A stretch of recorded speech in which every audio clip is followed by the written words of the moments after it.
Hello everyone, I am Tass, and today I'm going to be going over the Gems of War Wicked Witch of the Wet event, in which the Sea Hag has been added to the game. So this week is a bit of a tamer week, as well as the first full week of version 7.1. Of course, we had a little bit of a glitch with Underspire last week when the patch ended up coming out and ended up resetting it.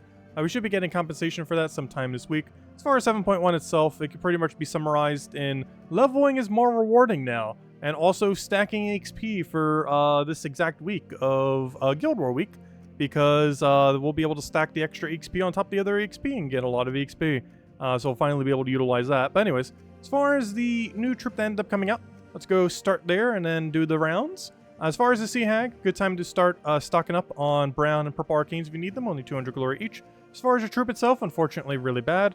It ends up draining 7 mana to an enemy and then converts all blue gems into cursed gems. So this would be really good if it had Empower, but it doesn't have Empower, so it'll barely ever get used.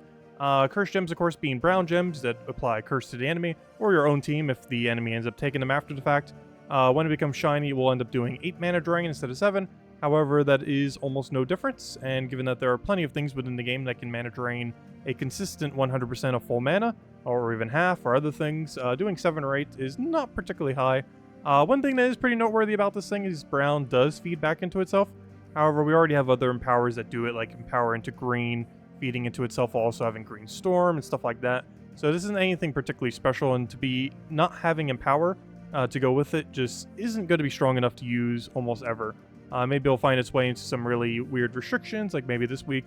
However, more often than not, you're basically never going to use that compared to empowers that do very similar to what she could do, except immediately.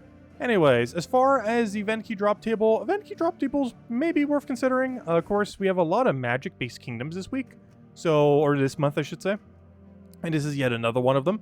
It is 28 starable now, Darkstone, as of this week. Of course, not 30 star yet, getting there. But of course, if you still need to get 5 star, 10 star, 20 star, throwing event keys could be pretty good for getting those milestones. As far as actual troops here, there isn't anything too special. Luckily, none of the mythics are, I would say, bad.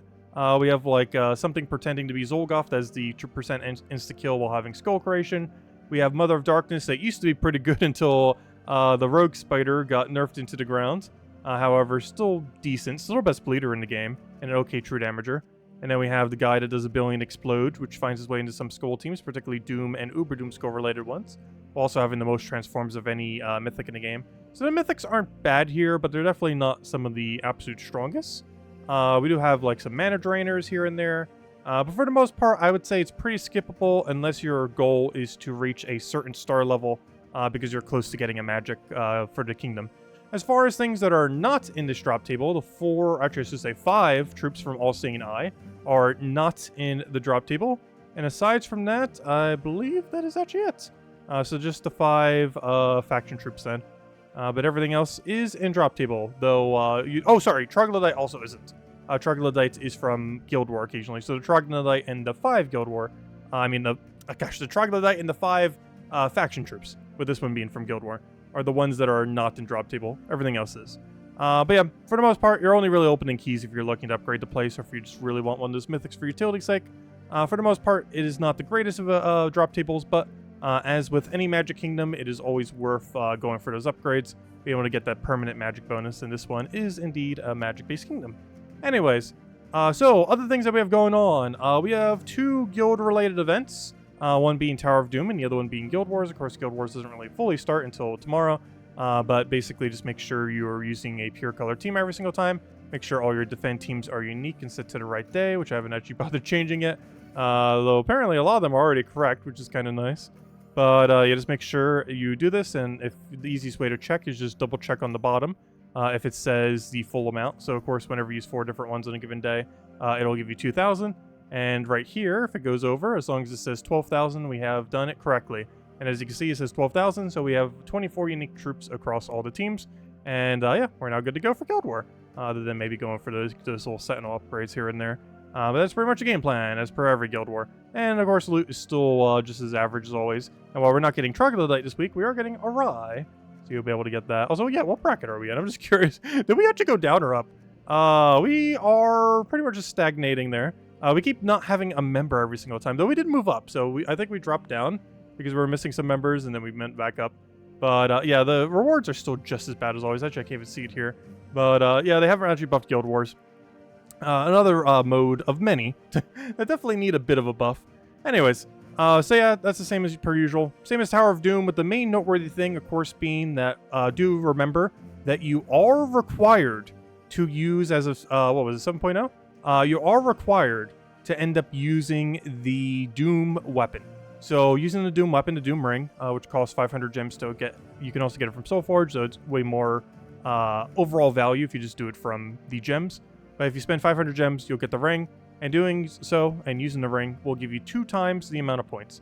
So make sure whatever composition of team you end up going for, you'll end up using the ring.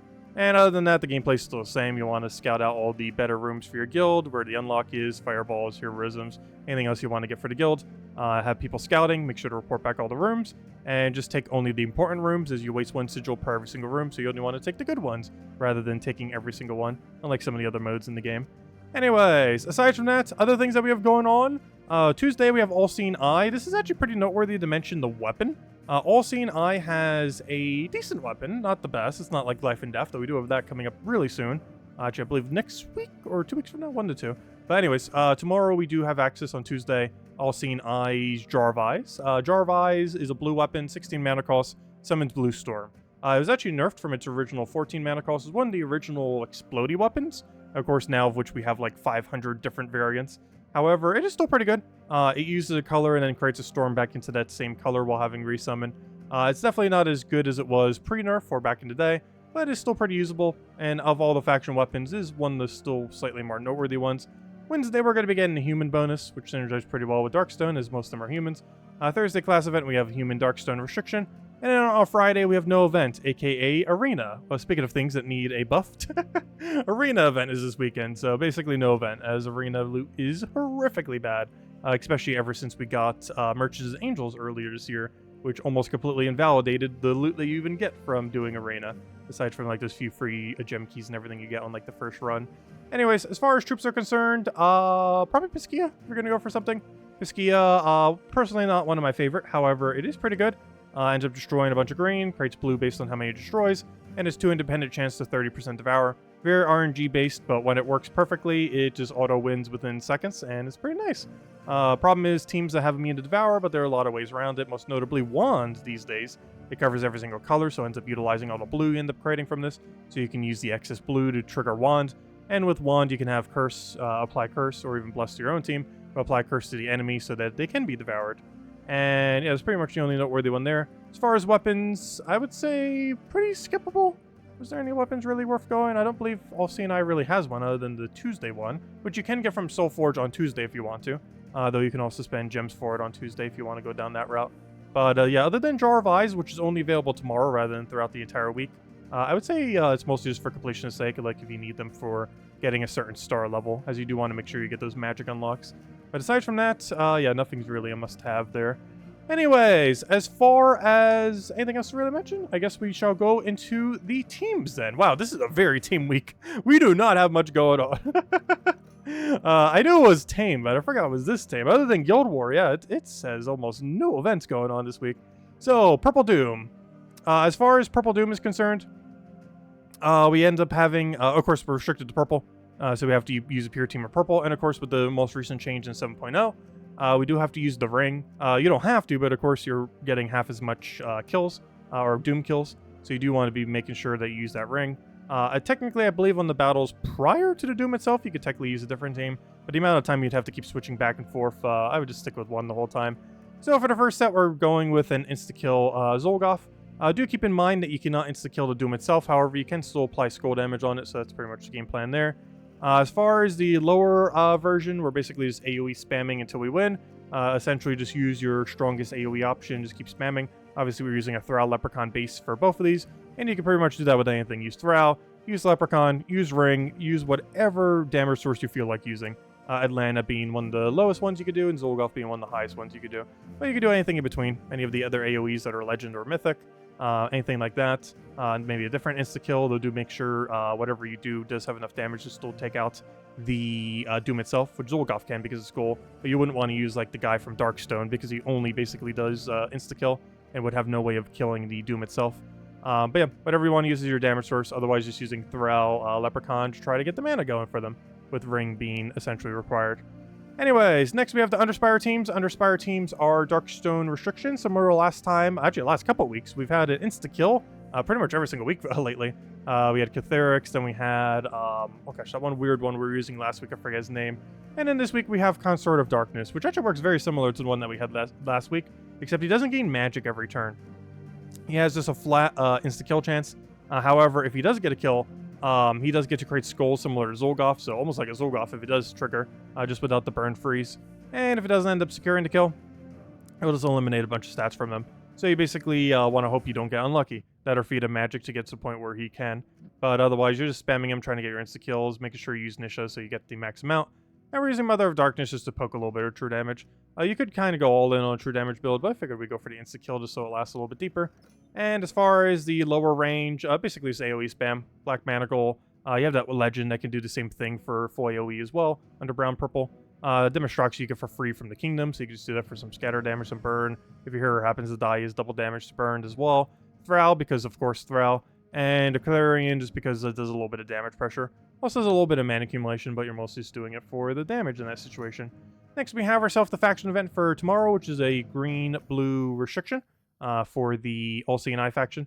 As far as team, we do have access to standard Rowan build, so you can just do any hero weapon with any hero class, followed by Rowan, Mirage Queen, Leprechaun, and of course we're just doing the high armor boost ratio for Rowan to instantly win out the fight, and using Leprechaun to immediately get the mana, and Mirage Queen also to help with the mana, and just do one single Leprechaun, get Rowan to full mana, cast it, win. And if that doesn't kill, then use either Black Manacle or Skia Shield preemptively on your Rowan, and that'll end up killing up to the entire 100 range or so. And then for the deeper range, we're basically just running an Iron Guts Zolgoth team, and we're just using Marilith as our main mana accumulator up front with Leprechaun in the back, and just casting Leprechaun first, getting Marilith for the rest, and Iron Guts Zolgothing down the rest of the battle with all the insta-kill that they have. One based on its attack value, the other one just always doing it with some skull damage, which it gets to use the attack value that you gained from your Devour off of High King Iron Gut. As far as Pure Faction, it's one of the weird ones where you actually basically run the exact enemy team with the exact enemy banner. You can basically just copy the exact final battle and you're good to go. It's a little bit weird because I feel like almost no other faction was like this. It's kind of weird too because this was one of the first factions, actually not one of the first, the first faction, one of two, that came into the game. And I was expecting a lot more of the factions to be like this. I'm actually really surprised more of them aren't. We're essentially using one of each is the viable meta. That is not the case for almost every faction, just because the legend is so much stronger than almost everything else. There are a few exceptions, like one of them where like the rare is the strongest, oddly enough. But it's just kind of weird, because very rarely do you build a team of 4. A lot of them you just spam 4 of whatever the most broken troop is, which of course more often than not is the legendary. But this is one of the few where you can actually get away with using all of them, because this is a bunch of mana accumulation while stealing attack and gaining attack for himself. This you basically need to counter the enemy's version of it. He has a brown to green convert, and while that can help you slightly, you're more so doing it so the enemy doesn't do it, to be able to counter them preemptively. There's just backup summon, so why not? Just make sure you have a way to resummon. Technically, this could be dropped for damage, but just make sure you don't lose. And Exorator as a main damage source while also having the skull damage, which synergizes really well with his attack steal. It's pretty much the perfect faction team, and I wish every single faction had teams like this, rather than just spamming the exact same troop over and over again, as most of them tend to be. And aside from that, Thursday class event, we have ourselves a basically spam Thrall. You could do triple Thrall into Black Manacle or any other similar strategy. We're doing Black Manacle and Possessed King just for a little bit of damage, since we're going to suck up a lot of mana there. And we're using Thrall in first slot just because he's such a good mana accumulator that we might as well do it. For the super early fights when you only have to cast once, you might still want to do Black Manacle first slot. But once you need to start casting Black Manacle twice, you might want to switch it around a little bit. With the Thrall up front, just make sure it doesn't die, as you believe you do lose 1 point in class events for it. However, if you're not going for leaderboard, it won't really matter. However, if you are doing the free battles, if you are doing the free battles, it doesn't matter if you end up losing any troops. But if you are going for leaderboard, it does, because every troop you lose, I believe, is 1 point reduced, which could be easily the difference between a single rank. And yeah, that's all the teams, because of course we can't cover teams for arena event because you just draft your own. But anyways, that is the event week. There's not much going on this week. Very tame. But anyways, I hope you all have a wonderful, wonderful week. I will catch all of you guys later. Goodbye, everyone. Thanks for watching.